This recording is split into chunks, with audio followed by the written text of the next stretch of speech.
Last time out, the FIA GT1 World Championship made its first appearance on Chinese soil at the circuit of Ordos in Mongolia. With plenty of local colour and support, the race got underway with the Ford GT of Max Martin and Fred Makovicky beating everyone else on the run to the first corner, closely challenged by the Westbrook Dumbreck Nissan and an even closer bunch behind.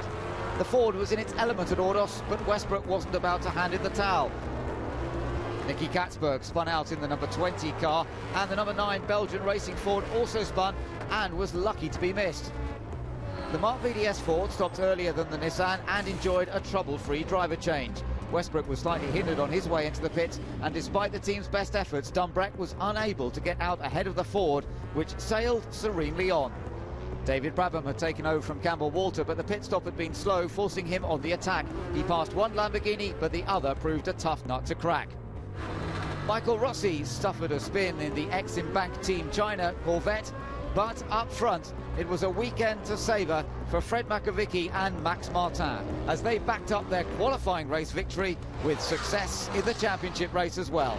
Westbrook and Dumbreck finished in second place, while the Hexis Aston Martin crew of Clivio Piccioni and Steph Dusseldorp grabbed third position.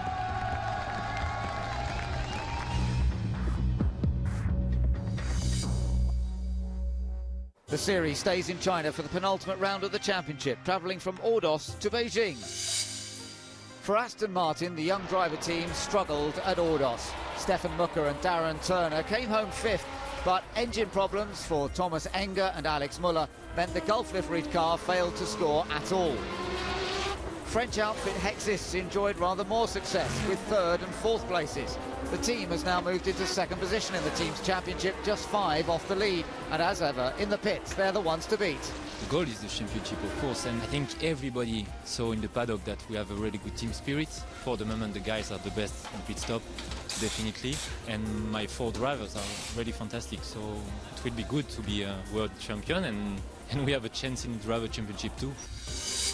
This is another big event for Exim Bank Team China with 2 Corvettes in identical livery. Michael Rossi has a different co-driver in the shape of Nico Verdonk, while the number 11 car features the only driver in the field to have been here before. What happened in the past happened in the past, and we're now just looking forward to this race in Beijing. We're expecting a big crowd here, and I've raced here before, so hopefully I can, take advantage of this home knowledge and home support. So I'm really looking forward to this one. Belgian Racing came so close to scoring a point in the championship race in Ordos, courtesy of Jan Claret and Antoine Leclerc, while the other car of Jonathan Hershey and Christopher Nygaard did well in race 1, but was out of luck later on. Mark Henrici and Bas Leinders did score the final point in Ordos, but it was their teammates Fred Makovicky and Max Martin who dominated the event. Now they have to perform on a different circuit here at Golden Port. The track looks quite small, so quite good for our cars, I hope. Now we have 45 kilos, so it will not be easy, but I hope we can do a good pairing and be in the front again here and to arrive in St. Louis with a lot of points. The 2 re-liveried Lamborghinis of the DKR www-discount.de team had a tough baptism in Ordos with their 4 new drivers, but progress was made and they'll be hoping for points here. Meanwhile, the former championship-leading Al Inkel Munich Motorsport setup suffered an exclusion from race 1 and then a fight back to 8th in the championship race. But they're still in the hunt for the title. It's still possible to win the championship. We are 12 points behind. Mark and me, we are pushing until the end of the season, then we will see. I think the most important thing is that you don't make too much pressure to yourself. Just go in the normal way and then it should be all right. At Nissan, both teams suffered from less than ideal pit stops. Campbell Walter and Brabham sit down in 9th place in the Drivers' Championship, while the number 20 car of Bernoldi and Katzberg is further back, having gained 2 points from 5th in the qualifying race. At JRM, series leaders Kroom and Law lost time in the pit stops of both races, salvaging a lonely 9th, while Westbrook and Dumbreck put some of their early season misfortune behind them to score 2 solid seconds. That was a long time coming, and Ordos went really well for us. Different track, kind of different layout, and it's one that I think we should be reasonable around, but I don't want to be too optimistic about it. I just want to be very level-headed about it and just approach it the same way as I did Ordos. A lot of work was being done in the factory to make it good for these 2 race weekends in China, so I'm really hopeful here.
For the second weekend in a row, GT1 races in China. Hello and welcome to the Golden Port Circuit in Chaoyong district of Beijing. I'm Ben Edwards, and together with John Watson and Hayley Coxon, we'll be following the action in this penultimate event of the championship. Overnight rain has continued into this morning. John, it looks as though that we're in for our first wet race of this 2011 season. Well, what a change a day our day can make, because we had a gorgeous day here yesterday for qualifying. Very tight, very exciting. We're going to have an equally exciting qualifying race, and if we can judge the pace and the style of race from the warm-up we saw some few minutes ago, a lot of grip being offered up from this wet track, more so than many had envisaged. So expect tons of action coming up very shortly. Umbrellas are out in force as the rain has steadily fallen since we arrived this morning. There has been a morning warm-up, but it worked well for some drivers, not so well for others, because a car went off about two-thirds of the way through the session and they didn't get the rest of their running. So some people a bit limited on running this morning. But pole position has gone to the race-winning car from last weekend. Let's go and hear from Max Martin. Max, I know Bertrand hasn't driven in the Ford GT in the wet, so can you deliver here? Yeah, it will be quite difficult for him, for sure. He didn't drive on the wet, but I think we have a good car on the wet, so he will adapt quite quickly, and I think we have a good pace here, so I think we can do a good job. Thank you. Max Martin, the man who took pole position yesterday, but it's his teammate Bertrand Baguette in the car to start this race. And what was impressive about that pole, John, was that they did it carrying 40 kilos of ballast after their success last weekend. Yes, I think the nature of this racetrack, it's 2.4 kilometres in length, it's 14 corners. The premium is on handling, and no doubt carrying ballast is a disadvantage, but maybe not so much here as at other circuits. And we know that the Ford works well where horsepower isn't at the premium. They've got very good car balance. They've got good downforce from the Ford GT, Maxime Martin, and the Ford really looking very strong. There was Fred Makavicki last weekend in Ordos. It's Bertrand Baguette in the car now. Well, a quick look up the grid. We see on the second row we've got Marcus Winkelhock and Alex Muller starting Lamborghini and Aston Martin respectively. And then on the front row, another Aston Martin, another of the young driver cars. Darren Turner starts up front, so a good opportunity there for both young driver cars. There's Darren Turner, but on the far side, what is pole position? The silver, burgundy and yellow Ford GT. It's Bertrand Baguette driving, though, as you say, this weekend, not Fred Makavicki, who took the win last weekend with Max Martin. Fred is away racing elsewhere this weekend, so the honours have gone to the 25-year-old Belgian to join Max Martin. But he's a pretty impressive driver. He raced at Navarra, did Bertrand Baguette, and we saw some good stuff from him there. We'll see what he can do from the front this time. Quick view from on board Marcus Winkelhock. Yeah, I mean, it's a difficult situation because the warm-up was shortened by about 10 minutes. One of the Ford GTs went off into the gravel. It took time to get that car removed, and in doing so dragged tons of gravel onto the racetrack. And with the proximity to the start of this qualifying race, that was the end of the session. So the drivers that were expecting to get into the cars to finish the warm-up session, they didn't do it. Bernard Baguette was one of those drivers who didn't get to drive, so he's had a lap coming onto the grid. He's gotten his pace lap to get a field. So it's difficult for those drivers. So the grid sees Baguette on pole, Turner alongside in the other Aston Martin, which Muller is teammate to on the second row with Marcus Winkelhock. And a big chance for Winkelhock and Basseng to score points. Nico Verdonk is back in the Corvette in 5th place. Basslein is 6th on the grid. 7th, Chris Nygaard in the Ford GT. David Brabham qualified well yesterday.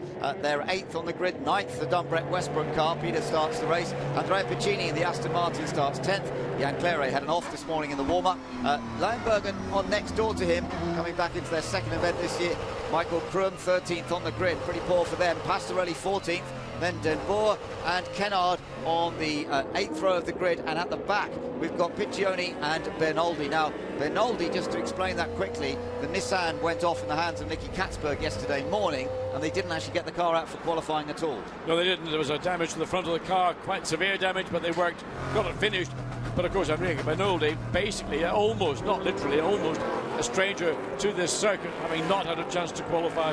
So the field coming up, turns 13, 14, the penultimate corners before this race gets underway. Yeah, and we're on this, as you say, 2.4 kilometre track. The cars just making their way around, getting themselves into formation as they come out of the final corner. And we go racing here at Golden Port, and it is the pole car that gets away. Now, watch the first corner. It's pretty tight. It's going to be very easy in these conditions to make a mistake. and some people hanging back a bit at the back of the field, sensibly seeing where the space is. But the Ford leads. Good start by Bertrand Baguette. He's made the break over the two Aston Martins, which are chasing on, and the Lamborghini behind. Well, the onboard camera shot, some of them just don't see anything. The fog. Oh. That's contact coming out of turn 4 as the tight hairpin bend. Then through the double right 5 and 6. Most people being relatively cautious. Nicky Katzberg, the car 20. He's our, in fact, Enrique Banoldi in the car. He's made up one position. But really, for some of these drivers, first experience in racing conditions in the wet. Good battle for fourth between Marcus Winkelhock and the Lamborghini, and then the Team China Corvette, which has got Nico Verdonk at the wheel. On board here with Michael Krum's car. That car starting way down at the back of the field after Lucas Lohr went off in qualifying, but I think it's already made a few places on this opening lap. Yeah, well, Michael Krum was the star of the warm-up this morning, quickest consistently lap by lap, so he is familiar with track conditions. Although the rain has been falling steadily, nevertheless, he is probably the most confident driver out there. Coming around to complete the first lap then, let's see what it is. It's Bertrand Baguette leading from Darren Turner and Alex Muller. Then Marcus Winkelhock, Nico Verdonk, followed by Bas Leinders, Chris Nygaard, and these followed by David Brabham. Let's just see, Michael Krum has come round in 11th place, so good first lap by Michael Krum. As you say, he carried speed in the warm-up this morning, and he's managed to gain a few places on the opening lap. So the championship leading car is in a position to perhaps score points as we go through the day. Remember, more points on offer for the second race, the championship race, but Michael Krum working towards that even at this early stage. So gradually drivers becoming familiar. Not too much standing water, a little bit there you see coming into turns 8 and 9, but not affecting the racing line. The overall grip of this racetrack actually is very high. It's been recently resurfaced, so there's a lot of grip, mechanical grip for the drivers. They're not struggling as we have often seen in the past with either flooding on the track, standing water, or a low grip surface. No, that's right. The drivers that we spoke to after this morning's warm-up who did get out in it were quite impressed by the grip levels and by the fact that there wasn't too much standing water, so they can drive the cars quite hard despite the wet conditions. You're riding on board here with Marcus Winkelhock. He sits in 4th place in the Lamborghini, and what a chance this is for Winkelhock and Basseng to close up that 12-point gap in the championship table for the Drivers' Championship over Michael Krum and Lucas Lohr. But as we say, Michael Krum got up to 11th at the end of that first lap, hasn't gained any more yet. He's actually behind teammate Peter Dumbreck now, so the two JRM Nissans, there they go, running together, the black and red Nissan GTRs running together on track. Dumbreck losing out a little bit on the start, whereas Michael Krum was able to gain ground. We go back on board with Marcus Winkelhock. He's got the two Aston Martins right ahead of him. Yeah, further back, David Brabham trying to make a move on Christopher Nygaard in the Ford GT. The leader's gone off! The leader has gone off. Bertrand Baguette is in the gravel. And that's done at turn 8, and that car is not going anywhere. Maxime Martin there, you look, his points hope absolutely shattered, and apparently there was no reason. It's just a driver error. Bertrand Baguette got it wrong into turn 8 in fact it is.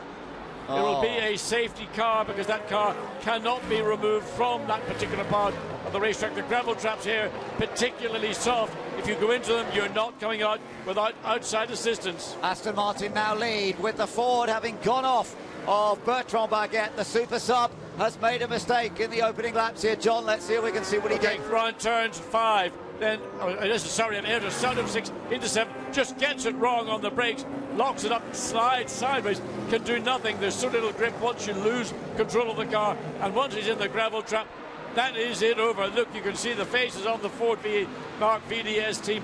They know that the potential maximum points for the qualifying race have gone, and the Lamborghini done the same, but luckily the rear wheels are still in the track. He may well be able to get that car reversed if he can find reverse gear. That's Benjamin Lohenberger in the number 47 car. He goes forwards, that's risky. Mistake. Oh no, the wrong thing to do, reverse. He's got reverse gear now, but can he get the traction? Because only one of those two wheels... I think he's all right. I think he's okay. He's going to get out of it. Let's take a look at what happened here. Oh, well, was it a help or was it a self-induced spin? I'm not sure. There may not have been contact. That was Dumbreck and Krum just behind him in the two Nissans. So whether there was contact or not, has he got... Yeah, he is going. A bit of gravel still down. But watch for the gravel on the racetrack. Wave yellow flags. Pretty much a station will now be having safety car deployed. Yeah, safety cars out on circuit. So you've got the two Aston Martins leading. It's Darren Turner leading over teammate Alex Muller in the two young driver cars. Then you've got Marcus Winkelhock, who's been handed third as a result of that Ford going off. Nico Verdonk is in 5th place. Fourth place. Leinders 5th. Nygaard 6th. But already, real drama here as Bertrand Baguette. Remember, he's a super sub. Fred Makovicky, the regular in that Ford GT, took the victory with Martin last week. But in these tricky conditions, first time, remember, he's ever even driven that Ford GT in the rain, and he's got unlocked up. And then we saw this other incident. Hard to see how that began. Well, I'm not sure whether it was a sort of the second of the two Nissans, which would have been. Not sure was that the Krum car. There's the Aston. This is further behind. You can't quite see whether one of those Nissans, the lead of the two, clipped the back of the Lamborghini under braking, which forced it into the spin, into the gravel, but it's out. But it is the leading Ford GT car, Bertrand Baguette, an unforced error into turn 8, and all hopes for Maxime Martin to take points, but more crucially to get that pole position for the start of the championship race on Sunday, where you get a much bigger 25-points haul. Yeah, well, it's Krum behind Dumbrek. If there was contact there, I guess it was with the first of those two. The first, but Krum was right on the gear, on the tail of that sister car. So I think maybe it was a small contact between the Lamborghini and the Peter Dumbrek Nissan. No sign of that Ford being towed out of the gravel yet. So we've still got safety car out. There it is, leading the field around. And we saw a quick shot a moment ago of the team owner of the two Aston Martins that are leading. Why is that Nissan pulling right out of the way there? That's David Brabham. Yeah, he's putting him out, just assuming he decides he wants to get as much water and keep the wet weather tyre cool. Not that the racetrack is showing any indications of a drying line, but nevertheless, experience, many years, just keep the babies cool. Yeah, still a long way to go in the race as you see the clock ticking away in this 1 hour race. We're down to just under 53 minutes. And as ever, the pit window will open up 25 minutes into the race distance for the driver and tyre changes, but we're some way off that yet. But there is the Ford GT that had a comfortable lead. He did a great first lap, but then that little tiny error, it looked like just under braking, locked up a little bit, and Bertrand Baguette is out of the race. There's Stefan Mucker, who sees his car leading in the hands of Darren Turner. He won't be too upset to have seen the Ford go off. No, I mean, it's been a gift for Darren Turner and for Stefan Mucker, but don't count your chickens. There we see Bertrand Baguette betting back, and you can see how deeply the car is buried in the gravel. When they try to tow that car out, it will literally act as a shovel and drag many, many kilograms or pounds of gravel back on. Just watch, we saw this earlier. Now there it goes. There's a bow wave of gravel, and that's going to get dragged onto the racetrack, right onto the exit of turn 9, and all the way across the exit of the corner. Now he's being towed onto the grass. This was a recommendation during the morning warm-up, particularly when Jan Clary went off in the Belgian Racing 4 GT. That car is not being towed back to the pits. It's going to be left, hopefully, in a safe area on the inside of the exit of turn 9. Yeah, well, it says car 41 might be allowed to rejoin to come back to the pits on our timing screen, but they're being the team manager is effectively being told, make sure you tell your driver to stay off the racing line so we don't get stones all over the place. The point is that the car can't take part in the event inside of the event because it's had outside assistance. And I think what they're trying to explain on screen is that the car should be removed to somewhere where the gravel isn't going to in effect come into play, but it will be on the exit of turn 9 as it was dragged diagonally across to the inside of the circuit. So leaders have a chance to just sort of settle in and just find out where they are, how they survived those first few laps. As we see that it's the two Aston Martins, the two young driver cars that are leading the way at the moment. But poor Maxime Martin seeing his car go out of the lead. Let's go down. Haley is right there with him. Max, a disappointing start there for Bertrand. The Ford GT got the better of him. Is he going to be getting the car back out there, or is he just simply helping the marshals bring the car back in? No, he will get the car until the garage. We'll see what's going on. We're going to work on it for the second race. Something happens, it's like this, but disappointed. Thank you. Well, he's got back already. In fact, there we are, and he's going to have to explain himself. But a lot of pressure on Bertrand Baguette this weekend, John. And, well, first time out in the wet in the car. I don't know if he got any laps in the warm-up. He may, like some of the others, have missed out really on doing any laps this morning. Well, I think he did, and he only got was his out lap. He may have been able to do a lap through the pits and do another lap there. You can see the frustration, obviously. Frustration for himself, but frustration for the team.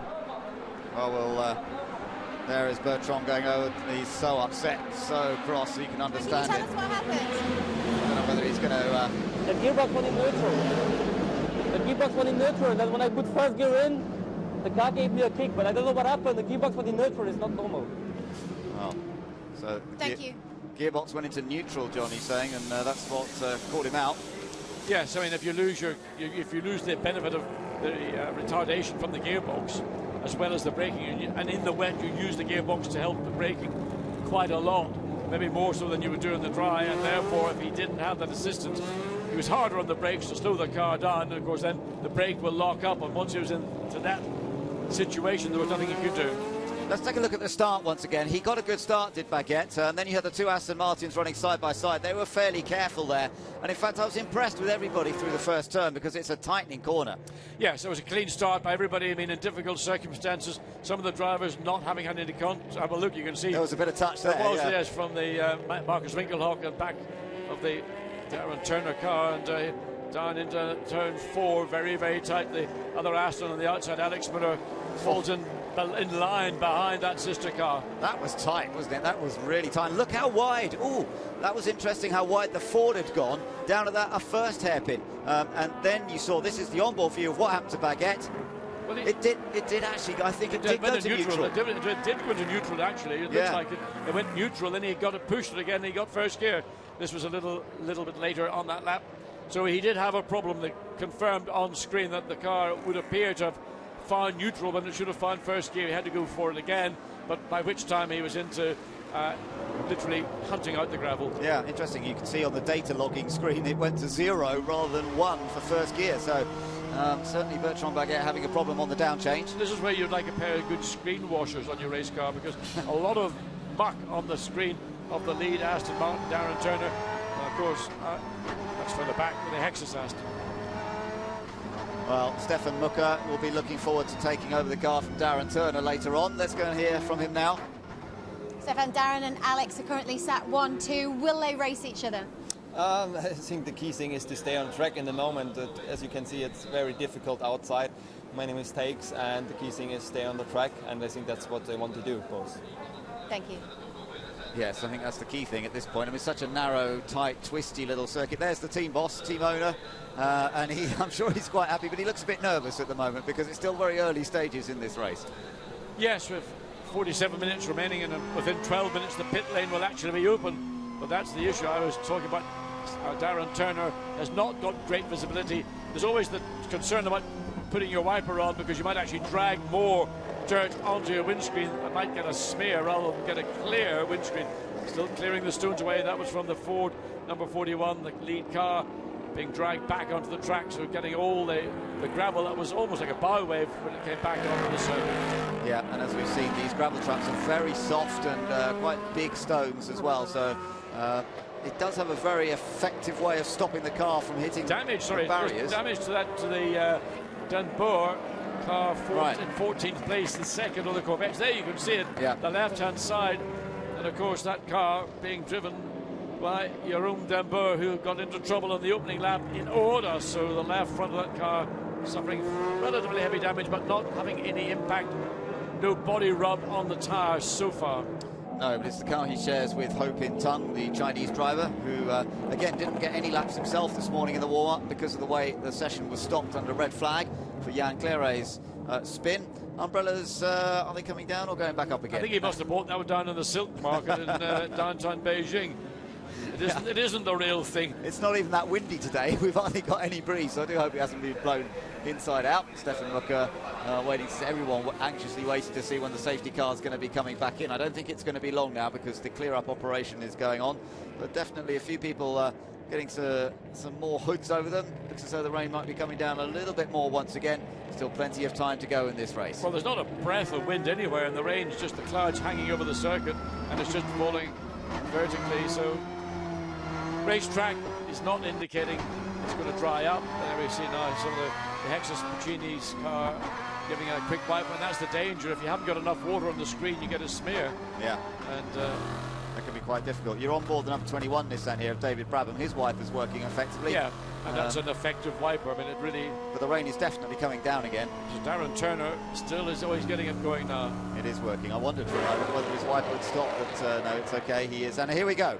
The safety car peels in, and it is Darren Turner who now leads from teammate Alex Muller. Aston Martin 1 and 2 as they go across the line. But look, the Lamborghini of Marcus Winkelhock's right in there chasing. So is Nico Verdonk in the Corvette. And Verdonk loves these tight, twisty tracks. We saw his pace in a bit of a one-off outing he had at Navarra earlier on this year when he drove with Mike Hazelman the rest of the field through the first corner. On this restart, everybody still jostling for position, but the two Aston Martins are now ruling the roost here at Golden Port. It's Nico Verdonk who's really pushing the Lamborghini, who's looking to make up a position. He used a different line into turn 4, he's using a different line through turns 5 and 6. Turner sliding a bit there, wasn't he? Yes. Nicely under control. Turner leads from Alex Muller and Marcus Winkelhock, as you say. Nico Verdonk looking aggressive. And then we've got all the Nissans together. Brabham is running in 7th place. Dumbreck is 8th. Michael Krum is in 9th. You're on board with David Brabham, who is up behind the 4GT of Christopher Nygaard. And he's basically been all over the back of the 4GT since the lights went out.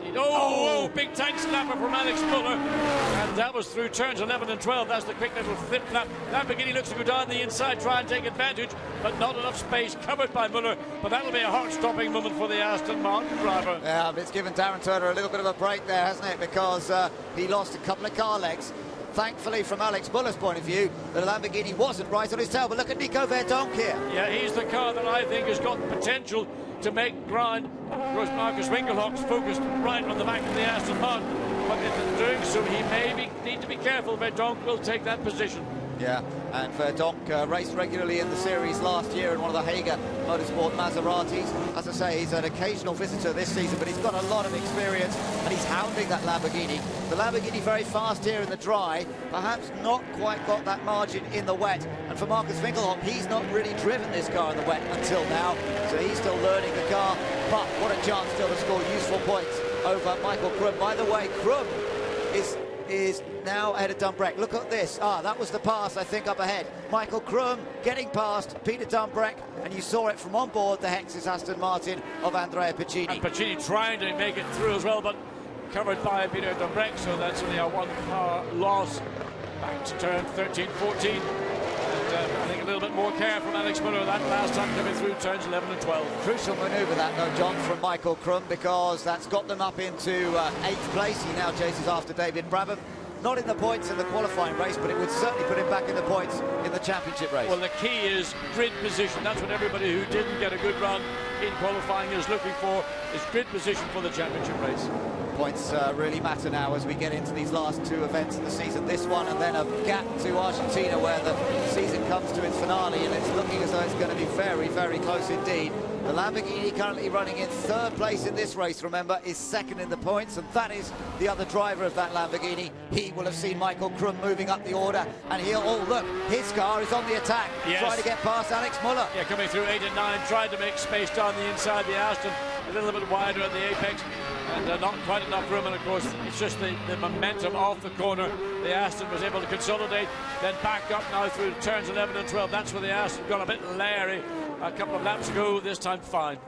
Yep, looking good at the moment, but the Corvette's in there as well, so he's got to be a little bit cautious here, Marcus Winkelhock, as he goes on the attack in the Lamborghini. There it is, the Ali car, because he's got that Team China Corvette breathing down his neck at the same time. Darren Turner has a 1.5 second advantage, which around this little track is actually quite reasonable. He'll be happy with that. Look at them sliding these big, powerful cars. When you've got 600 brake horsepower going through the rear wheels with no traction control, that takes a lot of throttle control from each and every one of these drivers. And of course the cars themselves over 1,000 kilograms, so that also makes a significant difference in the amount of grip that you're going to have. As we watch the battles further down the field. Yeah, Michael Krum really bearing down on David Brabham now, isn't he? The battle of the Nissans. You're on board with Krum, and he's behind the Sumo Power car of David Brabham here.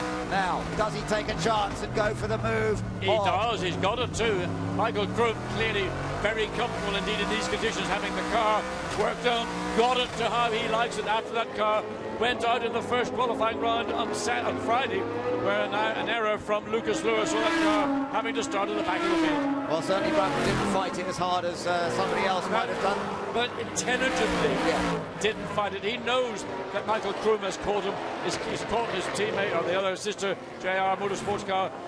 So he did the right thing, let the quicker of the Nissans go, and see what he could do with the rest of the field. Yeah, absolutely. And for the championship, for Nissan to try and win the Drivers' Championship, certainly it's crucial for Kroom to gain as many places as possible here. We're back on board with Marcus Finkelhoff. He's not as close, is he, as he was to Alex Muller a lap or so ago? No, he dropped back a lap ago. He was right on the tail of the Aston Martin, dropped back. Keep an eye also on the Corvette. Nico Verdonk in 4th place. He was harrying the Lamborghini a lap or two ago. Doesn't appear to be anywhere around it right now from this camera position. Back into turns 8 and 9, and the Lamborghini a little bit less grip on the front than the Aston, but better traction off turn 9.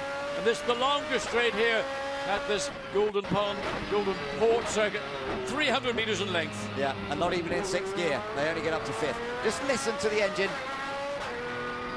There's an early up change. Oh, problems for Bas Leinders there. That's the other Ford GT. We've seen one out already. Now Bas Leinders is limping around. Bit of damage to the front. The splitter looks like it's slightly detached, hard to tell. There's the second of the Corvettes with that damage we've already picked up on.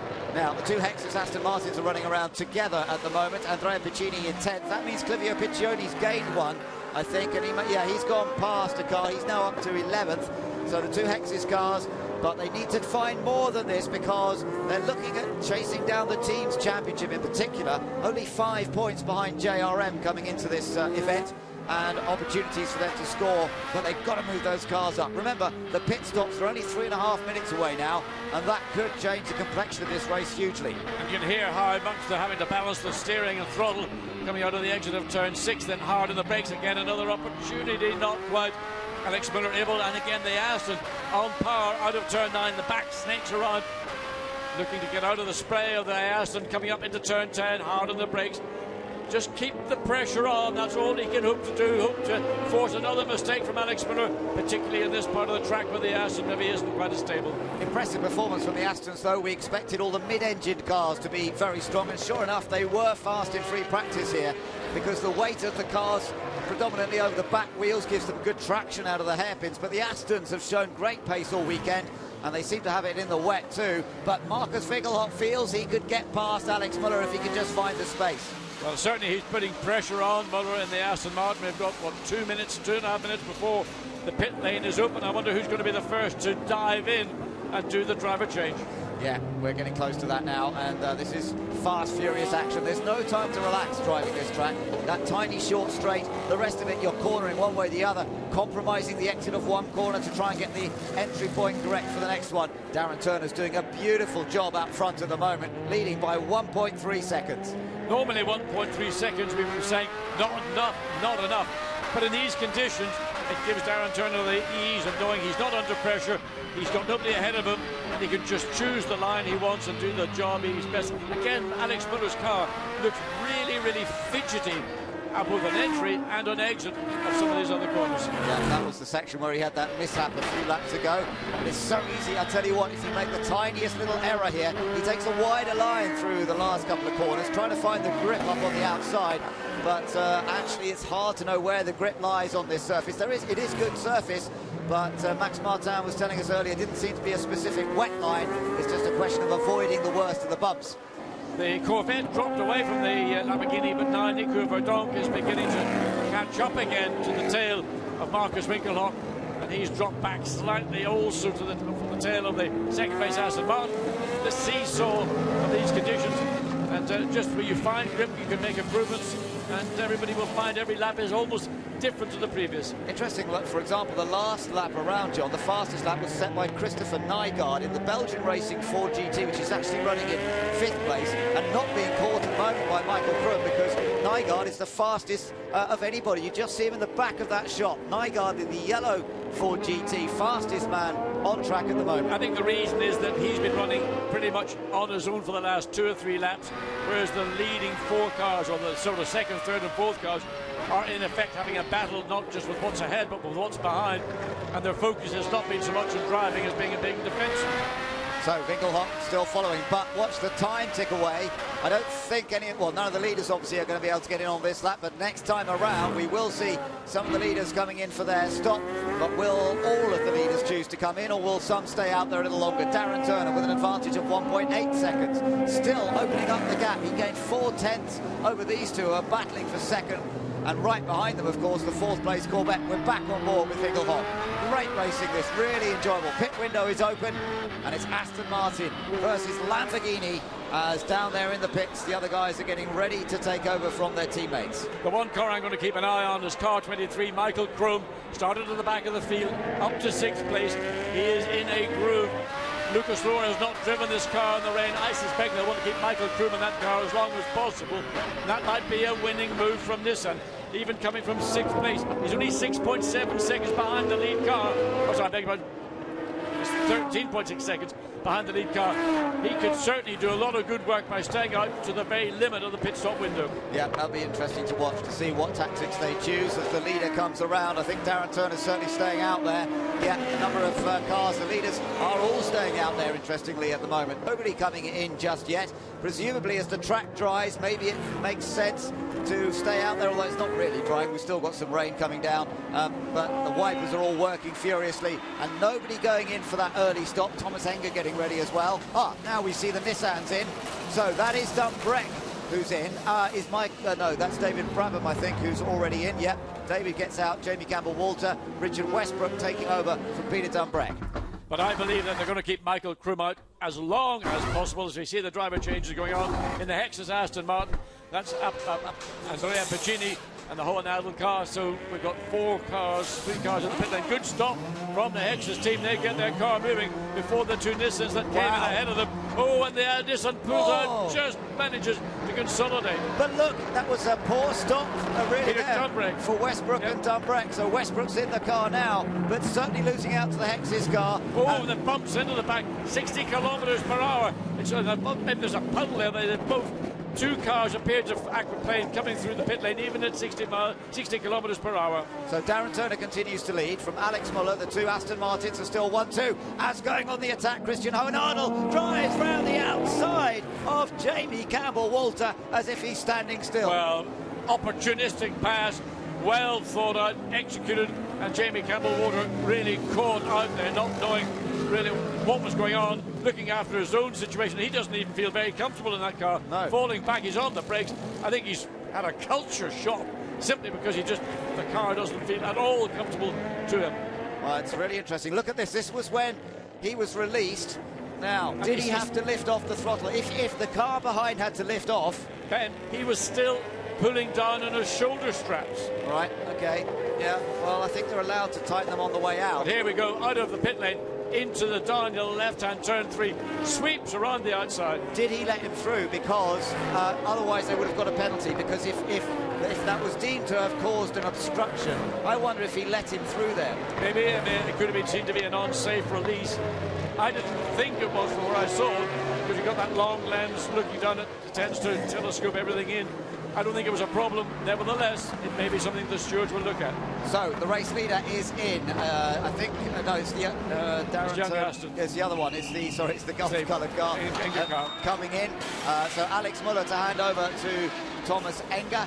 And Enger will love these conditions. Also coming in is the number 37 Lamborghini. That's the Pastorelli-Schwager car. They are quite a long way down the field, not after an engine change yesterday. They didn't qualify where they had hoped to qualify because they'd shown good pace in free practice. As the wets are changed, another set going on all of these cars. Still very tricky conditions. Also in is the number 47 Lamborghini. Yeah, we're waiting for the positions to cycle through to see who is leading, and it may well be the Nygaard. Let's see where this Aston comes out. John Thomas Enger, will he come out ahead of that group that we all saw, the Nissans and the Hexas Aston Martin? That's really the group that he'll be keeping an eye on as they come through. He's come out right in the middle. He's come out behind Jamie Campbell-Walter, but he's going to get the place. No, that's Darren Turner. Sorry, that's Darren Turner reclaiming or lapping those guys. But Darren, I think, will be coming in pretty soon.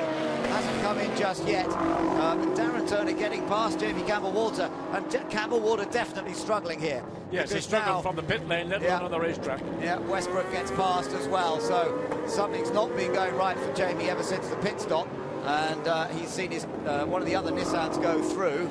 And in the background, you can see Michael Krum, who hasn't been in yet. No, he hasn't, and he's just making his way past the Lamborghini. He needs to do that to take any benefit out of staying out as long as possible. Remember, Michael Krum, fastest this morning consistently, knows the conditions better. But you're seeing now a battle between cars that have made their pit stops and cars that are still to make theirs. And this overlap is causing the leading group of cars, but particularly the Lamborghini and those behind the Corvette, and the 4 GT now with Michael Krum, literally, hopefully, to gain advantage. Yeah, and at the back of that group, you've still got Christopher Nygaard battling with the Corvette of Nico Verdonk. They're running in third and fourth with the pit stops cycle through at the moment. But Nygaard in that Ford has been looking very quick, no doubt about it. Tucked in behind the Corvette and then the Lamborghini. Now is Turner coming in? No, he's staying out there. He looked unstable. Lamborghini's in though, so's the Corvette and the Ford. And Michael Krum. So this is a really important pit stop competition coming up here. Crucial stuff as we get into the second half hour of this qualifying race at Golden Port. Marcus Finkelhoff will hand over to Mark Basseng, and they, from looking as though they were going to be able to close the points gap to Michael Krum and Lucas Law, not looking quite that straightforward now. Now Michael Krum jumps out, Lucas Law gets in, the JRN Nissan pit right down at the end of the pit lane. That could help them as they get ready to go, but of course they mustn't hinder anybody else, as we've already seen. Once they get going, door closed, down goes the Lamborghini, and that was pretty clean. Look good. Now, where's the Nissan? Is it en route yet? No, it's behind, so a pass. Well, no, because it was behind already, so no gain. But in fact, the Nissan has gained on the Ford and the Corvette. So Lucas Law has gained 2 places there, and that was a great stop. Well, after all the problems at Ordos, now JRM seem to have got their act together on the pit stop. Now, the good job in that first stint by Michael Krum to get the car into position to come into the pit stop directly behind the 2 cars that he's now ahead of. And in fact, the Corvette has been the biggest loser overall because it was ahead both of the Nissan and of the Ford. So we've now got Mark Basseng in the Lamborghini. Oh, and in comes our race leader. Now Darren Turner will hand over to Stefan Mucker. He had a decent little advantage after that first section of the race, but where's he going to come back out? He should be in front, but let's see how it goes. Which of these 2 Astons is going to get the lead? Stefan Mucker is still waiting to get into the car. Or get the wheels off, wheels on, wiper going, and they need a strong pit stop. Down goes the car, away. Oh, stalled! Oh, no! Mucker has stalled it! And that lead that Darren Turner has built up, has it been thrown away? Well, we're going to find out very soon as he comes down the pit lane. It's a very complicated little pit lane exit. He's lost it. His teammate is coming down the main straight. Thomas Enger could take the lead of this race. Let's watch them down through the first corner. Now watch to the left as the car comes out of the pits. Where is it? It's not there. And Thomas Enger has taken the lead here. And it's just coming into sight now. So it's back into second place. But of course, it's the outlap for second, where Mark Basseng is on a flying lap and is going to try and put the Lamborghini, as he's done, down the inside, locks the brakes a little, but the Aston comes back again, makes the cutback. But for turn 5 and 6, Lamborghini got track position, and that stall when the car came off the jacks has been very, very expensive indeed. It has. They've certainly lost second place as a result of it. Might lose third here to Lucas Law. And this, of course, the championship leading Nissan, trying to get another place. Oh, and Lucas Law squeezing in. Can't quite get there. And desperately trying to gain the advantage over Stefan Mucker as Stefan gets up to speed on the wet surface for his first bit of running in this race in these conditions. But it is Thomas Enger who now leads in the other young driver, Aston Martin. The Gulf liveried car has got itself a bit of clearance as here comes Lucas Law into the final corner, having a look down the inside. Stefan Mucker gives him space, but no, there's not quite enough room. So through he comes, and it's still advantage for Thomas Enger out in front at the moment as these guys are battling away for second and third places. Well, a lot of pressure for Stefan Mucker, having made the mistake in the pit lane. He's got pressure from Lucas Law here, the benefit of running a lap before the Aston Martin came out. Now Mucker appears to stabilise, gain some sense of what the track is like, what the car is like sliding around. Lucas Luhr had his opportunity on that opening lap where the Aston returned to the field, but not been able to capitalise. Now, some of the cars haven't made pit stops yet, so that makes things